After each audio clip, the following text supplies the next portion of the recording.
तो इस वीडियो में हम लोग देखने वाले हैं कि जब भी आप आईपीओ अप्लाई करना चाहते हो तो आईपीओ के बारे में ऐसे कौन सी बेसिक चीजें जो आपको पहले पता होनी चाहिए।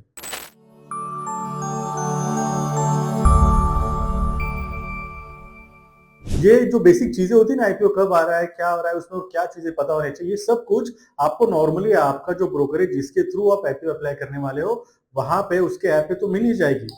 लेकिन मैं आपको एक वेबसाइट बताऊंगा जहां पे आपको बेसिक डिटेल के साथ साथ बाकी और सारी इंफॉर्मेशन मिले, और बाद में जब हम डिसाइड करते हैं कौन सा आईपीओ अप्लाई करना है नहीं करना है तो वहां पे वेबसाइट पे हमको काफी सारी चीजें मिल जाती है।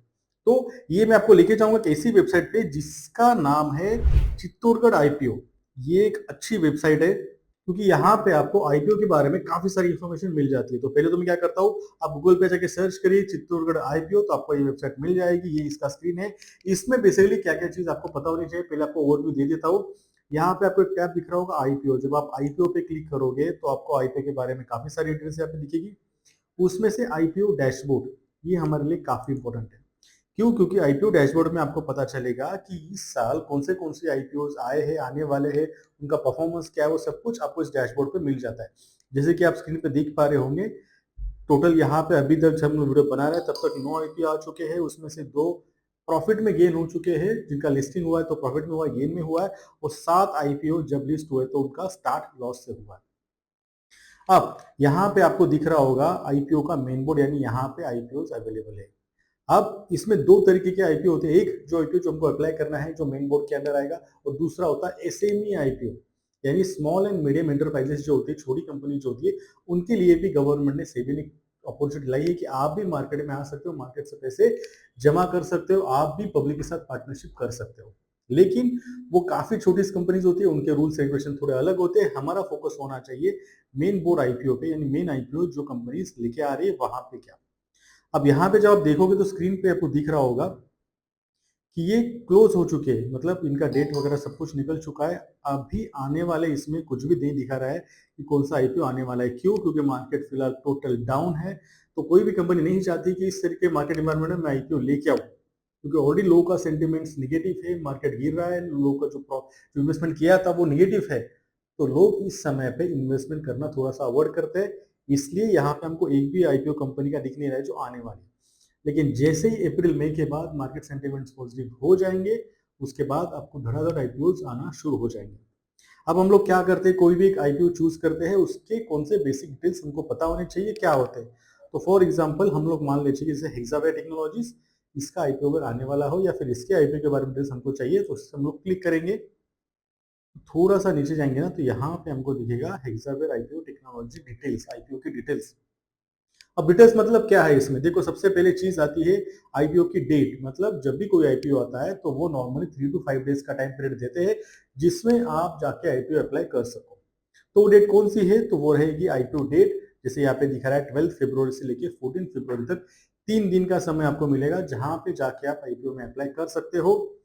फिर वहां पे थोड़ा सा राइट साइड में आप देखोगे तो ये पूरा डेट का शेड्यूल है, यानी आईपीओ ओपन डेट कब हो रहा है, ओपन कब हो रहा है, क्लोज कब हो रहा है, अलॉटमेंट कब होगा। अलॉटमेंट मतलब बहुत सारे लोग इसमें आईपीओ को अप्लाई करेंगे तो एक्चुअली किसको मिलने वाला है, तो अलॉटमेंट का डेट क्या है। फिर इसके बाद मान लीजिए आपको आईपीओ मिला है या नहीं मिला है तो वो आपको इस डेट पे पता चल जाएगा। अगर आपको नहीं मिला है तो आपका रिफंड आपको वापस कब मिलेगा, तो यहाँ पे दिख रहा है इनिशिएशन ऑफ रिफंड। तो इसके बाद रिफंड का प्रोसेस शुरू हो जाएगा। फिर आता है credit of shares to demat, मतलब इसमें एक डेट दे रही कौन से डेट पे वो शेयर्स आपके इस पे दिखना शुरू हो जाएगा। तो इस तरीके से आईपीओ की जो डेट्स है, इंपॉर्टेंट डेट्स, आपको यहाँ पे पता चलता है जिसे कहते हैं शेड्यूल। लेफ्ट साइड के कॉलम में वापस आइए, यहाँ पे इस टेबल में आपको दिखेगा और क्या क्या चीज दिख रहा है। लिस्टिंग डेट, कौन से डेट पे आईपीओ जब यहाँ पे है एक्सचेंज पे लिस्ट होने वाला है। फेस वैल्यू और इशू प्राइस। अब फेस वैल्यू इशू प्राइस हमने इससे पहले वाला जो वीडियो देखा था जहां पे हमने डिटेल में देखा था कि जब भी कोई कंपनी आती है तो वो शेयर्स को कैसे डिवाइड करती है, कैसे डिसाइड करती है, फेस वैल्यू क्या होती है और इशू प्राइस क्या होती है। अगर आपको याद नहीं तो एक बार वापस देख लीजिए। शॉर्ट में बताता हूँ, मान लीजिए जो हमने देखा था कि 2 पार्टनर्स थे जो चाहते थे कि उनकी कंपनी मार्केट में आए। मार्केट में आए तो उन्होंने उनके जो शेयर्स थे, पहले 2 लोग थे तो 2 हिस्सों में डिवाइड था। फिर बाद में उन्होंने टोटल कैपिटलाइजेशन निकाला और उसको 1 लाख हिस्सों में डिवाइड किया। फिर दोनों के पास 50,000 शेयर्स आ गए, ए के पास 50,000, बी के पास 50,000। अब जब दोनों के पास शेयर्स आ गए थे, हमने ये देखा था कि दोनों ने 50% शेयर्स ले लिए थे और टोटल जो शेयर्स थे उनके 1 लाख, मतलब पर हेड 50,000 शेयर्स इनके पास आ गए थे।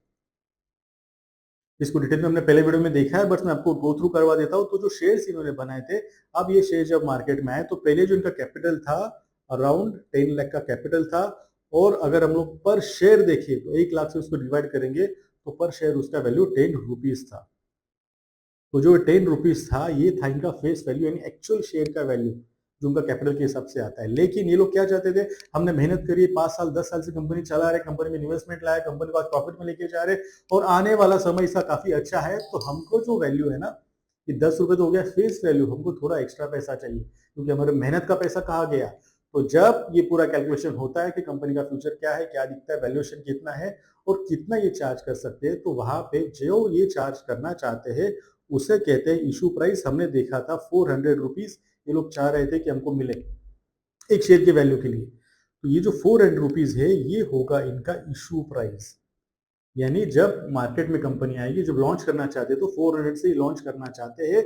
अब नॉर्मली क्या होता है, बुक बिल्डिंग रेशो होता है, थोड़ी देर आपको बताऊंगा बुक बिल्डिंग आपको कहाँ दिखेगा। तो बुक बिल्डिंग आईपीओ क्या होता है कि जो ठीक है मैं तो चाहता हूँ, मेरी कंपनी है, हम लोग चाहते हैं कि हमको 400 रुपए पर शेयर के मिले, लेकिन हमें आपको एक रेंज देनी पड़ेगी, 400 450 के बीच में मैं चाहता हूँ। तो इशू होगा, जो मेरा प्राइस होगा वो 400 से 450 के बीच में होगा, ये मैं चाहता हूँ, वो होगा इशू प्राइस, कि मेरी ये मैं ये चाहता हूँ कि 400 के आसपास मुझे इसका पैसा मिले।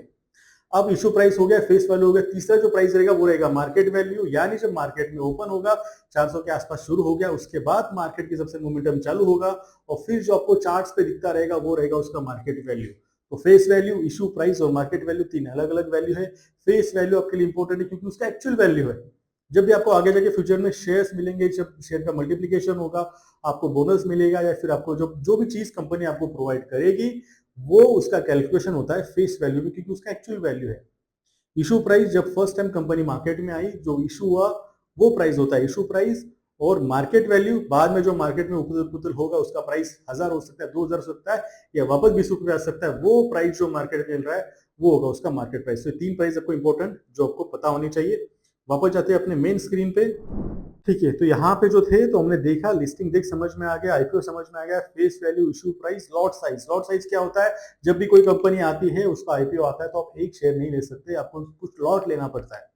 लॉट यानी आपको थोड़ा सा एक बल्क में उसको लेना पड़ता है।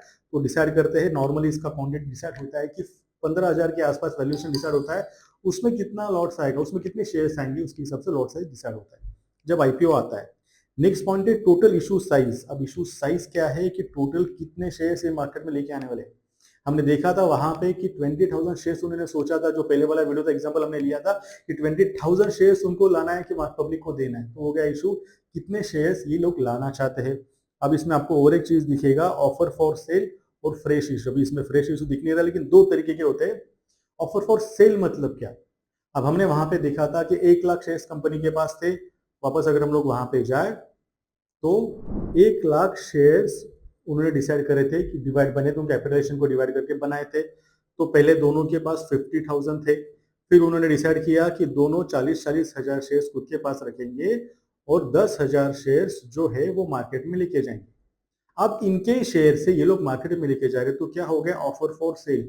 जो शेयर्स इन्होंने ऑलरेडी कुछ दिनों पहले बना के रखे थे उसमें से 10,000 शेयर्स, दोनों मिला के 20,000 शेयर्स पब्लिक के लिए ओपन कर रहे, तो वो हो गया ऑफर फॉर सेल, खुद का ही शेयर्स बेच रहे हैं। इसमें और एक चीज है फ्रेश इशू। फ्रेश इशू मतलब क्या, पहले मैंने इसको 1 लाख शेयर्स में डिवाइड करके रखा था, अब मैं चाहता हूं कि नहीं, मैं उसको 1 लाख की जगह पे 1,20,000 शेयर्स करूं, यानी 1 लाख जो मेरा इतने दिन से चल रहा था उसमें 20,000 में फ्रेश शेयर्स ऐड कर रहा हूं। तो इससे होगा क्या, जो पहले का शेयर है उसका डायल्यूशन होगा। मतलब अगर इनके पास फॉर एग्जांपल 10 लाख रुपए थे तो 5 लाख रुपए के हिसाब से एक शेयर्स का वैल्यू आ रहा था 10 रुपए, जो हमने कैलकुलेशन थोड़ी देर पहले किया था। लेकिन अगर मैं 1 लाख शेयर की जगह पे उसको 1,20,000 करूं, तो ये जो 10 लाख रुपए है, ये 10 लाख रुपए को मैं 1,20,000 से डिवाइड करूंगा, तो जो पहले 10 रुपए आ रहा था 10 रुपए नहीं आएगा, उससे कम आएगा। तो एक शेयर की जो वैल्यू पहले 10 रुपए थी तो वो कम हो गई, इसे कहते हैं शेयर का वैल्यू का डाइल्यूशन।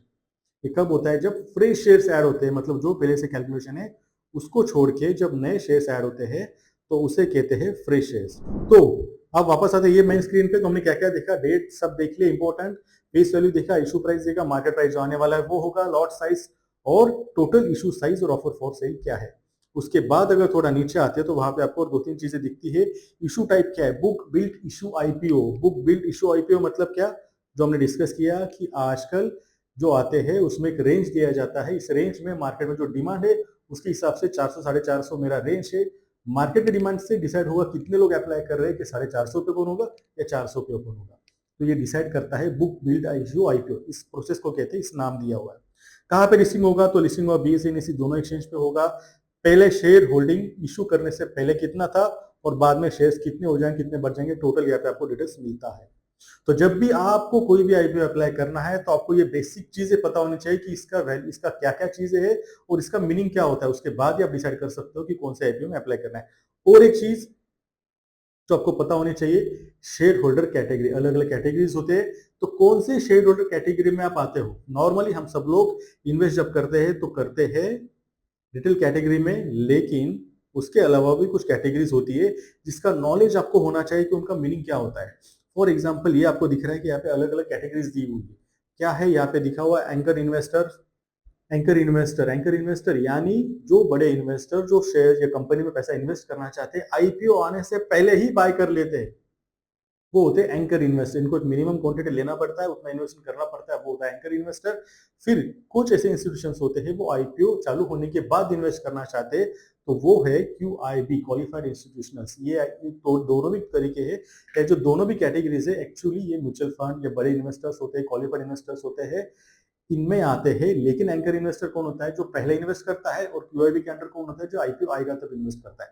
तो ये दोनों इंपॉर्टेंट है क्योंकि ये कौन होते हैं, बड़े कंपनीज होते हैं, म्यूचुअल फंड हाउसेस होते हैं, बैंक्स होते हैं, जो इस आईपीओ में पैसा लगाने वाले हैं। अगर ये लोग पैसा लगा रहे हैं तो अच्छा होता है, क्योंकि अगर ये जब भी लगाते हैं तो पूरा सोच समझ के लगाते हैं, कैलकुलेशन के साथ में लगाते हैं। तो जब भी आईपीओ आता है तो कुछ हिस्सा इनके लिए होता है, ये यही लोग अप्लाई कर सकते हैं। उसके बाद आती है रिटेल शेयर। रिटेल शेयर यानी कौन, आप और मेरे जैसे लोग जो आके इसमें इन्वेस्ट करने वाले हैं। हम लोग 1 लाख 2 लाख जो अप्लाई करते हैं, जो मैक्सिमम 2 लाख तक का हमारा लिमिट होता है, वो आते हैं रिटेल इन्वेस्टमेंट में। अब इनमें और दो कैटेगरीज भी आती है, जो आपको ऊपर दिख रहा है एनआईआई, ये जो दिख रहा है नॉन इंस्टीट्यूशनल इन्वेस्टर, यानी पहले इंस्टीट्यूशनल हो गए जो बड़ा इन्वेस्टमेंट करेगा, रिटेल हो गया जो आदमी 2 लाख के अंदर इन्वेस्टमेंट करना चाहता है आईपीओ में।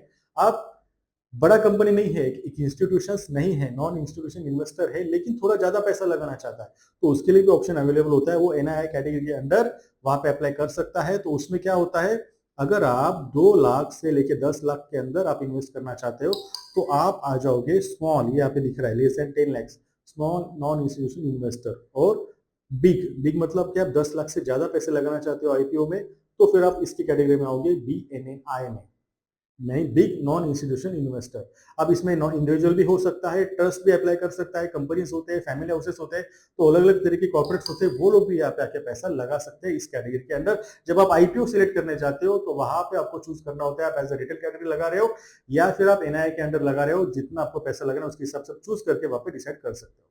तो ये होगी बेसिक चीजें, इंफॉर्मेशन जो आपको पता होना चाहिए एक आईपीओ के बारे में, जब भी आप उसको लॉन्च या जब भी आप उसको अप्लाई करने जा रहे हो। आशा करता हूं आपको ये वीडियो समझ में आया। समझ में आया तो इस वीडियो को लाइक जरूर करिए। Bye, thank you.